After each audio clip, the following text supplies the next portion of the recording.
Welcome to the Small Business Show. My name is Swire from Garuda Promo. Very excited for the show today because I invited a pro, Chaz Volk, podcast producer, head of Mr. Thrive Media, to be on the show. Good morning, Chad. Yes, good morning. How are you today? Good.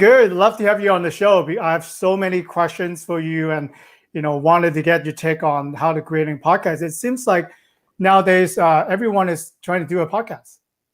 Yeah, podcasts have existed for only 10 years, right? It's only been in existence for 10 years. And in the short span of one decade, over 850,000 podcasts have been created. And there are 1.63 million US Americans alone that listen to podcasts. That's just in America. Think about the grand scope population in the world who are engaged in podcasts, engaged in their own niche.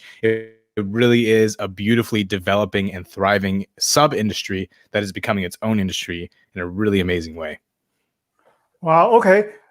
Can you tell us a little bit more about what you do? Because, before I meeting you, I didn't know there's a podcast producer available. I just thought that you just open your mic, you do it, and that's it. But then the more I read into it, there are different levels of doing it. Actually, the service that you offer are amazing. I thought that you have to do it all by yourself, but actually you can actually hire a pro to do it all for you.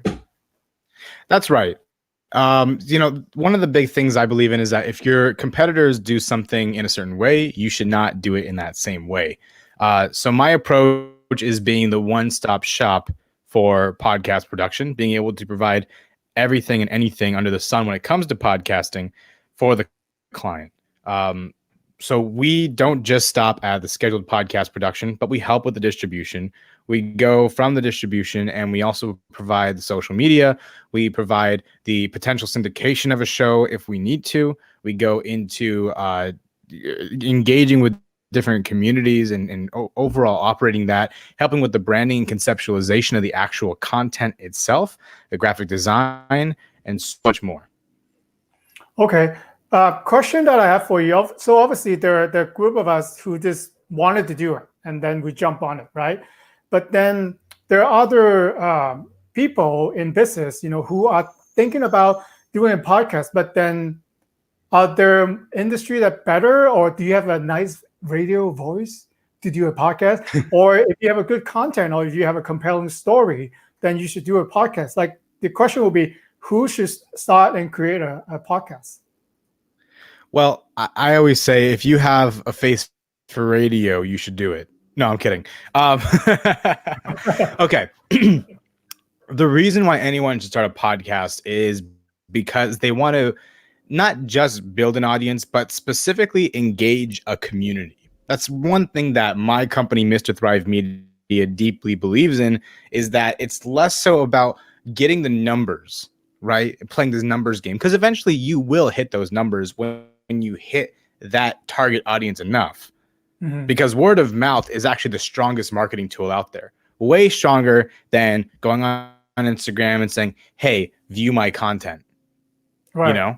So if you're able to create word of mouth through hitting your community enough and engaging your community, you'll gain that viewership that makes for a successful podcast.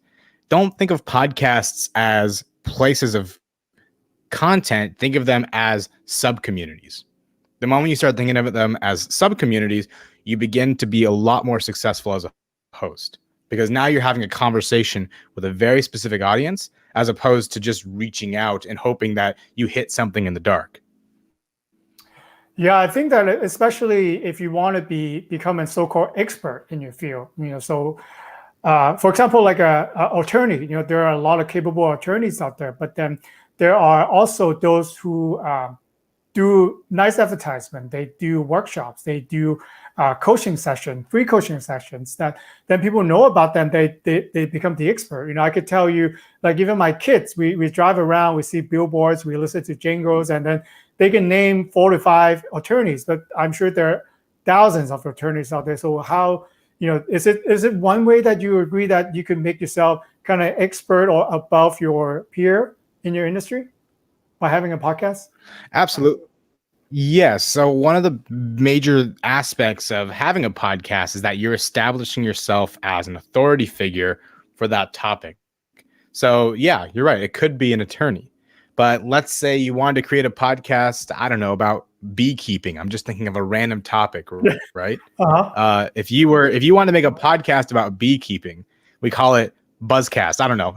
That's a free one. Someone go make a podcast called Buzzcast right now. You begin to get looked at as an authority to what you talk about. The podcast that I started with personally, Mr. Thrive Stars of Tomorrow, is about emerging artists in the entertainment industry. And why did I do that? It's because I deeply and sincerely care about emerging artists way more than I do about over someone that is famous or recognized. I just simply care much more about the smaller aspect of the community. It's actually a much bigger aspect of the community that's growing. And since then, I've been actually creating networking parties around that as well. I'll get to that in a second, but I've been creating these networking parties with emerging artists to come together. So I like to think of myself as someone that is impactful enough to eventually be considered an authority in that field. Okay, that's interesting. So can you share some more examples of a successful podcast? I read a lot of technical details for it. Do you really have to be technical, have the state-of-the-art equipment, or do you believe that content is more valuable to having a successful podcast? Like, what do you think? You know, my background is in film. I studied film at San Francisco State University, and while I was there, they taught a certain principle within film that is absolutely critical for podcasts as well, right? And that is, you can watch a film with the most crystal clear cinematography, just visually stunning, but if it has the worst audio ever in there, you will not be able to watch it, no matter how beautifully shot it is.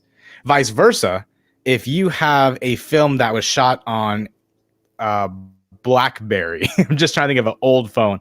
If you have it shot on a $100 camcorder, a flip phone, whatever it will, right? This low quality image, but you had a high quality audio technician on that film set that came out there with the boom microphone, with the correct mixer, loved up all of the different actors on there, it would be actually watchable because you'd be able to stand what you're looking at, because visually the audio aspect of it is so much more powerful. So in regards to your question, audio experience is absolutely essential. Knowing the technical aspects to your podcast behind the scenes, not the content aspect, but the technical aspect. Like for example, right now I'm using a Sennheiser microphone on a stand with a pop filter. I have a XLR attached to my Zoom F8N Zoom recorder going on right now, attached to an interface that is hooked up to the computer. That's how I podcast, and I had to go through a whole entire process of learning about the audio world in doing so. Now, should I expect every single person who wants to create a podcast to go to that level? No. That's why you hire someone like me. So where I come in is I'm a technical producer. We'll get to there in a second. To get back to your question, you asked about a successful podcast out there. Do you want to know one of my podcasts, or would you rather another podcast out there that's even bigger than mine? It's up to you. I'd like to hear both if you want to share. Sure. Absolutely. So, okay, I'll give you two examples. One podcast that I've produced and another podcast that is really big. The podcast that is really big that I like to think of, that is really well made and technically put together and engages in huge community. Again, emphasis on the community aspect, is a podcast called On Purpose by Jay Shetty. And On Purpose by Jay Shetty is a podcast about a guy who used to be a monk, and he no longer is a monk, but he creates a podcast about spiritualism and personal growth. And he kind of switches back and forth between being a narrative podcast and an interview-based podcast. And in doing so, inspires an entire group of people to follow his teachings. He's a really wise and amazing person. Great guy. Absolutely recommend that podcast called On Purpose by Jay Shetty. But here's another podcast that you guys should check out. If you guys are interested in the financial world, right? There's a new podcast that I helped produce, and we're currently underway with another episode coming up very soon. That podcast is called The Financial Roadmap. It's a podcast produced by the Martiniak Povey Partners. It's a financial accounting firm. Mm-hmm. Chris Passmore is really savvy when it comes to what it takes to create content, and this was his idea, and so he ran up to me, someone experienced in audio, and we've been able to create it. And since then, there have been a steady climb of reviews, and the reviews are always helpful through Apple Podcasts. And now it's a very good podcast that is very educational. It's going to not only help them, but their employees and their recruits become much sharper at what they do. So I guess the question that I found, like when I do this podcast, for the small business show is, I think about what information as a small business owner would like to find out about. That's why I have you on to do a podcast. I have people from cost savings, I have CPAs, I have attorneys to be on there. As a producer, how would you guide the clients to find the right material? Because I think one of the hardest part for myself would be, what should I do? What kind of topic would interest people? Because you could talk all you want, but then if the topic is not engaging to your target audience, no one's going to listen or watch it. So how would you guide them through that process? Right. Well, so part of what I do this is what you're talking about specifically is the conceptualization phase. And in the conceptualization phase, what I am really good at is coaching someone on how to be a host. So that is how they use their diction, how they speak. And that is also what they speak about specifically. So there's a coaching aspect to my services and what I do. I was very lucky to have theater experience in high school. And even though obviously theater high school productions are not on the same professional scale as a Broadway show or any kind of professional acting gig for that matter, they are the building blocks to skills that you take on later in your life that are huge and that are tremendous in the long run. Essentially, you can use theater techniques anywhere, whether it's sales, whether it's producing a podcast, whether it's a simple introduction, in networking. These are all important things that theater helps you do. What theater really did for me was it helped me get out of my comfort zone. So down the line, I could eventually be on a show called The Small Business Show and be able to speak to a gentleman like yourself in the way that I speak. I feel confident. I feel good. I'm comfortable in my skin, and I'm okay hearing my own voice, which is something that not many people are good at doing, is listening to their own voice. I'm able to do that because I did theater. I know what I sound like. Yeah, it's weird listening to your own voice. I tried it and I was laughing. Right. So, I mean, it takes getting out of your comfort zone for sure. But that's also important. And in terms of the actual creation of the content, there's a lot of that has to do with understanding the culture of the podcasting community. So that now I'm less so talking about podcasts. I'm less so talking about podcasts that were created for the audience, but now I'm just talking about podcasters in general, those who are creating podcasts. What are people asking in the various forums across the internet?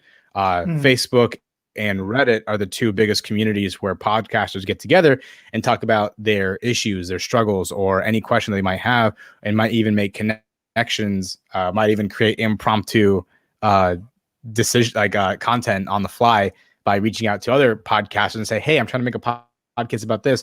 Who wants to be my guest? And they'll just summon someone off the bat. It's not always the most conducive way, but hey, that's how you make exciting content sometimes, is impromptu, spontaneity. So, yeah. I think we're kind of jumping onto it. Want to ask you about tips and tricks for creating a successful podcast. Like you just mentioned, viewers' engagement is very important because when I do the show, I wanted to find out from people that I know in networking, my clients sometimes, like, what do you want to find out about? Like, what are, some of the most concern or interesting topic that you want to find? Because if you just talk about business all day, it's kind of boring. But then sometimes I do make some humors and some because I invited a end of life doula, so she teaches people how to die gracefully. So never met that. I think a lot of people have industry, but then in terms of marketing and terms of the coaching process, it's interesting. But then we focus on the topic of business. So are there tips and tricks as a producer? Did you both technically and both also the content and to how to research for finding the right audience, for a successful podcast? That's a great question. So, I guess tip number one that I can provide freely is that there is no wrong social media platform to use when introducing your podcast, when marketing it, when putting it out there. So, utilizing as many social media outlets as possible is pretty important, right? You want to have it on as many billboards as possible, so to speak, except not billboards. We're talking about the digital version of billboards, the digital equivalent like Instagram, like Facebook, LinkedIn, Twitter. And even, by the way, I just recently went down the rabbit hole of TikTok, and I was wondering, can I promote my podcast on TikTok? And the answer is yes, but be ready, because TikTok expects you to be making content 24/7 for them. So then that's a second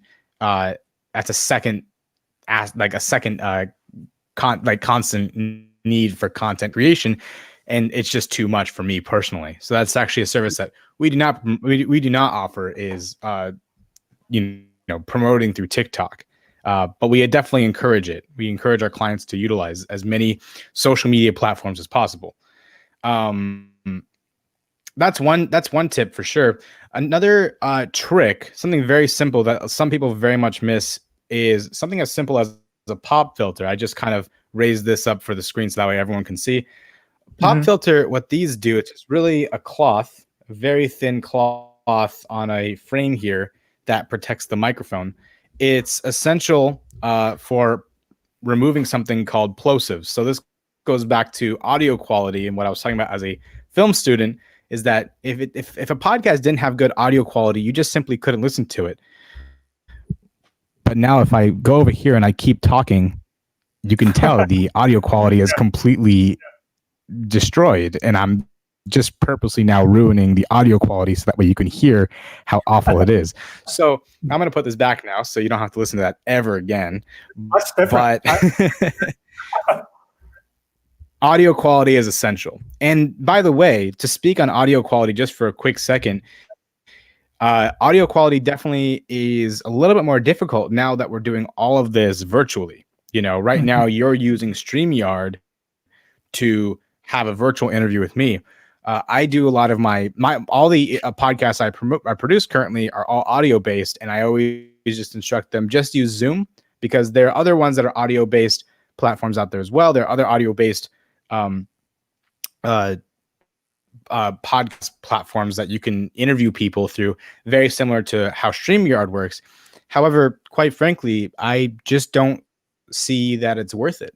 I'll be honest with you right now. Zoom works just fine in regards to being able to just record that, extract the audio from it, and turn that into an interview. Plenty of podcasts do that, and the audio quality isn't affected too dramatically with that. So using Zoom and making sure that the technical aspect is as crystal clear on your end as possible is another tip and trick that I can definitely provide. Okay. Yeah, because there's sometimes, depending on the person too, maybe they have fast internet connection, maybe they're dialing on their phone. Like, you do hear a difference. Like, the example that you just demonstrate with the pop filter, it's like what, $10, $15. It's I could see you can hear the difference right away. Oh yeah, totally. What you're preventing with a pop filter, like specifically on the technical level, you're preventing something called plosives. Plosives are essentially that p sound that you hear whenever you say anything beginning with the letter P or even the letter B. So when you make those sounds, you can potentially even harm or damage the microphone, just without, let alone harming the content itself. And then you're able to, from there, protected. But that's kind of just a very simple tip and trick. A lot of these other tips and tricks come with the professional service that I provide. Yeah, one of the things that I use for my content, what kind of guests I'll reach out to is conversation with my clients, conversation with my networking partners. What do they ask most about? One of the questions that we get asked the most in our promotional product business is, how do I design a logo, and how do I design X? How do I do it with branding? So if you notice, I invite a lot of marketing expert, branding expert, and also graphic designer. So I guess depending on what industry that you're in, I would suggest, what are the top 10 questions that people ask you every single day? So you could address it if you're a good narrator. But then I think for me, it's better if I invite an actual expert, because I could talk all day long. People just don't want to listen because they know that you might try to sell them something. But then if you have an expert to come on, ask them the same question, prep them what the answer should be within the guideline, then people actually listen. And then another way that takes a lot of time, and I try to do as much as possible, is after the podcast, you could write a blog post, similar to what you have discussed with the guest or yourself, and then you put it in words. There are still people who read, and then that also good for search engine optimization. And you reach a different aspect of it. We always focus on about social media, digital marketing, and there are still a big demographic. I'm surprised to find out the deeper I get into it, that likes to read, and they don't want to listen to stuff, and they don't want to watch stuff. And then actually going back old school, they want to read stuff right now. Right. Well, so to speak on that, that makes me think of a little story about something that hasn't been officially recorded just yet, statistically speaking, but it's something that all of us in the podcasting industry kind of experienced. So on the different podcast platforms, when this quarantine started, the numbers in viewership and listenership shot down. Really? With all podcasts, the number of viewership just shot down across the board, except for one topic. There's only one topic in the podcasting world that did not shoot down, and that was the topic of sports, because people need their sports still. Priorities. But everyone wondered, why are we missing what's going on? Why can't I get my listeners to listen to me anymore? Like, what's going on? So what ended up happening, what we all kind of realized, is that we were no longer competing with each other, so to speak. We were now competing with Netflix and Hulu and Disney Plus and HBO Max and all these other streaming platforms. Why them? Because when the quarantine happened and everyone got laid off from their jobs, people right away decided, well, I'm laid off, so I better start binge watching all the shows I planned to binge watch anyway. And they started doing that, and then they caught up, and then they realized that their screen time on their TV had skyrocketed. And that was a problem. That was a huge problem, because people eventually got tired of, looking at screens. So about a month after March, after the quarantine started, our numbers, the podcast listenership skyrocketed back up, because people more than ever want to consume content in a way that is distracting enough to learn something without utilizing their eyes. And that's why it's important to have everything turned into an audio version as of right now. There is no better time to start a podcast than during this quarantine. People during this quarantine are looking for new ways to learn things in a way that they can. Especially students, by the way. Students spend all day on Zoom calls with their teachers, learning content, learning information, and it's not mentally engaging for them, because looking at a Zoom screen all day is really difficult to do. Who's been zoomed out before? I think everyone watching this has been zoomed out,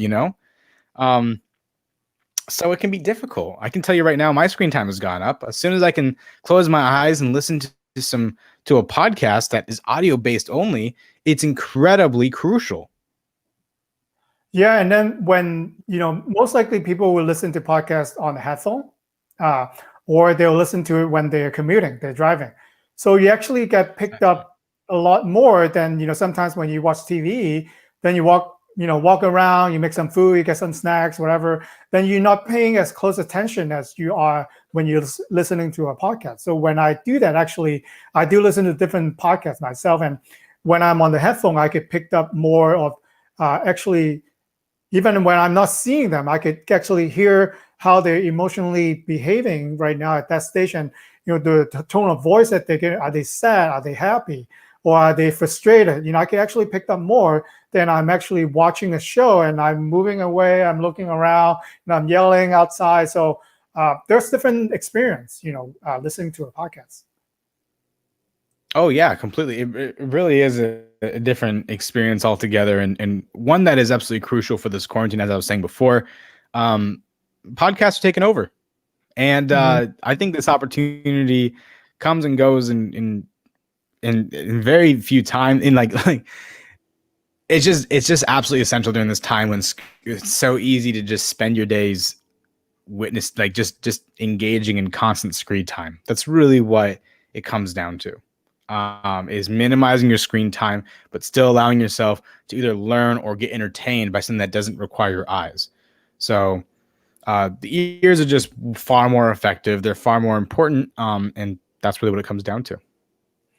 That brings me to my last and final question, and I think it's important. I'm going to ask you two ways if you can explain it. So first of all, will be the DIY route. What are some of the encouragement or things that you could do if they want to do it themselves, technically and then contently. And then second question would be if they would like to work with a professional like yourself. Does that mean that they just give you everything and you do everything? So please let us know your answer. Sure thing. So how do you start? Here's what I want to say before I even answer that direct question. I would say as a podcast producer that everyone should have a podcast. That's simply not true. I do not believe that everyone should have a podcast. I believe the criteria for even having a podcast to begin with should be there is a topic that you are especially passionate about. If you have a topic that you are especially passionate about, create a podcast. But the one reason no one should ever create a podcast, and this is something I really, really want to emphasize right now. The one reason no one should have a podcast is to gain financial income from it.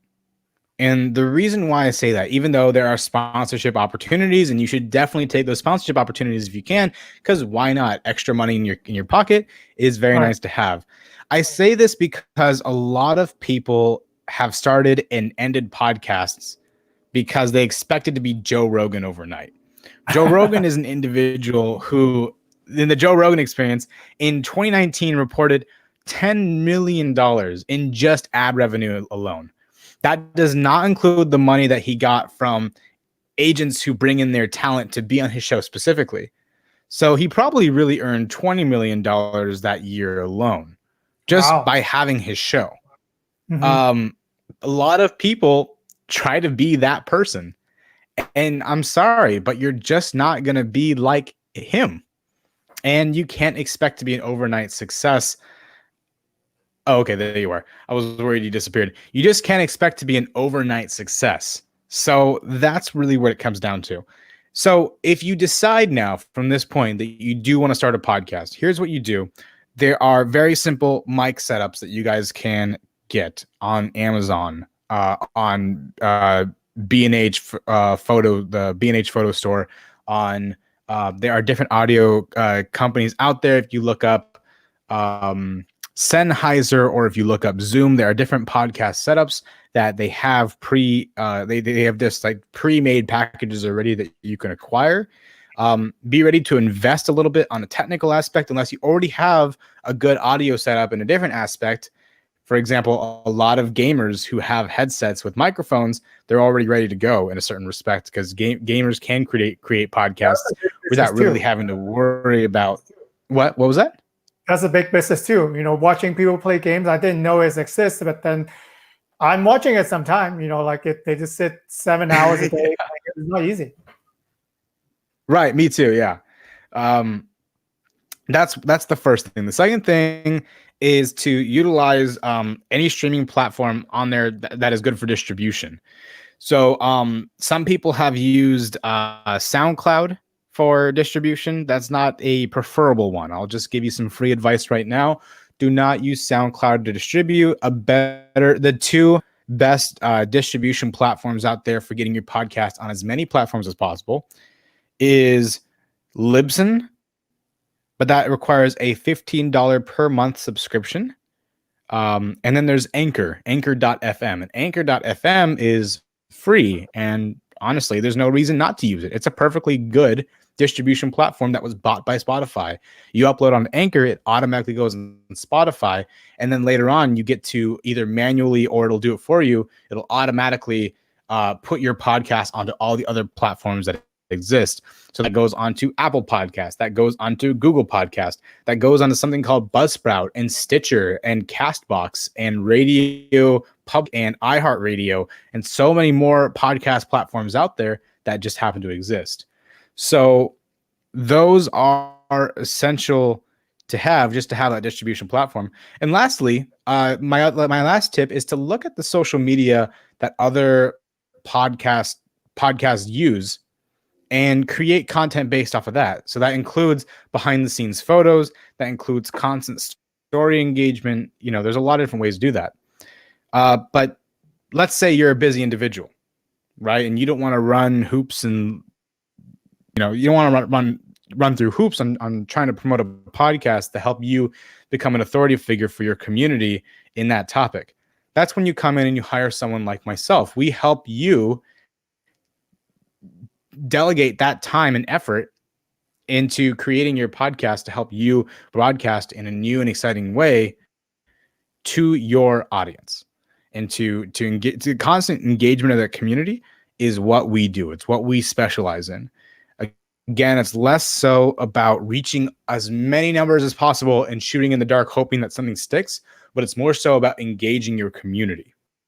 It's more so about making sure that those in your community, those in your circle, are constantly engaged with you in a positive manner to the point where they promote for you via word of mouth. Wow, that's a good answer. So let me put your contact information here. There's so much information to think about. And are there any interesting reads, any upcoming podcasts that you would suggest we are to check out? Anything that you're doing if people want to read up more about how and when and, you know, tips to create a successful podcast from you? Yeah, absolutely. So my website, actually, would it be okay if I shared my screen right now? Yeah. Cool. Let me go ahead and share my screen so I can kind of give a more accurate presentation for that. But essentially, is it sharing? Yeah. Okay, cool. So you can you guys see my screen? Yeah, perfect. Okay, cool. So my company, Mr. Thrive Media, if you guys go on www.mrthrive.com, you can go ahead and check out our website and see all the different developments within the business that we are able to produce on a regular basis. We are about to add a blog section. In that blog section, I'm going to have an article that was just written about the top 5 reasons businesses should have a podcast. That'll definitely help illustrate a little bit more as to why it's important to have a podcast. The next thing is you can check out all of our different podcasts. So this is my podcast, Mr. Thrive Stars of Tomorrow, right here. And then that one's about emerging artists. There's this one, Swire, and I actually want to invite you because I was just talking with this man this is the guy who encouraged me to start the business. This is my dad, who is right now downstairs. I would love if I could connect you to either collaborate, cross promote, to be guests on each other's shows. You guys are both passionate about small businesses, and his podcast is very much about that. I think you're gonna love it. So that's the Small Bizcast right there. What was that? I love the introduction. Yeah, of course. I'll set that up after this interview. There's Lemonade Land. This is a podcast I produced with the host Kaylee Zaytouni. She is a fantastic host, talking about people who turned life lemons into lemonade. It's a very phenomenal podcast with the most fascinating individuals. This is the Financial Roadmap podcast. I mentioned it before. This podcast is about exactly what it sounds like, financial roadmap and essentially the financial roadmap to success, so to speak. And they have it has a lovely narrator. Linda Howard is the narrator of the podcast. It's produced by Martini Akpovi Partners, really great financial accounting firm out there. This is actually the newest podcast that we're producing, the Social Spice podcast. Social Spice Media is a social media company. This podcast covers tips and tricks for social media, which is such an essential tool to have in your wheelhouse these days. And yeah, I think you're gonna like it. And then lastly, the other service that I just would like to pitch here for 1 second is that if you are an artist or entertainment professional, we host networking parties for artists and entertainment professionals. Like I said, we are honored to have Michael Castiglione coming in to speak with us about the mindset of a successful person during these times. It's something that is not just applicable for business owners, but also for artists and entertainment professionals who have to start looking towards creating their own businesses, whether that is on Etsy, whether that is someone like myself who is creating a business from the ground up, etc. This gentleman right here is going to be talking to us about that kind of mindset. I know that you, Swire, are familiar with Michael. He's a fantastic business coach and sales coach, and I know that all the artists who are going to this event are going to love it. So thank you for letting me kind of take over for a little bit. That was fun. I'm going to stop sharing for 1 second here. Yeah, there we great. go. And what was that? Yeah, I love the conversation, and thank you, today for coming on to share all the advice for running a successful podcast. Of course, my pleasure. If you guys want to reach out to me and ask questions, please feel free to email me. I believe that was in there before. Yes, chaz@mrthrive.com. I'd love to have the conversation with you to keep on building this community and make sure that you guys can engage your communities in the most effective way possible that helps your business grow. Thank you so much, Chaz. Thank you, Swire. And thank you to the Small Business Show. And I wish you all a happy and healthy day. Take care. Bye. Bye.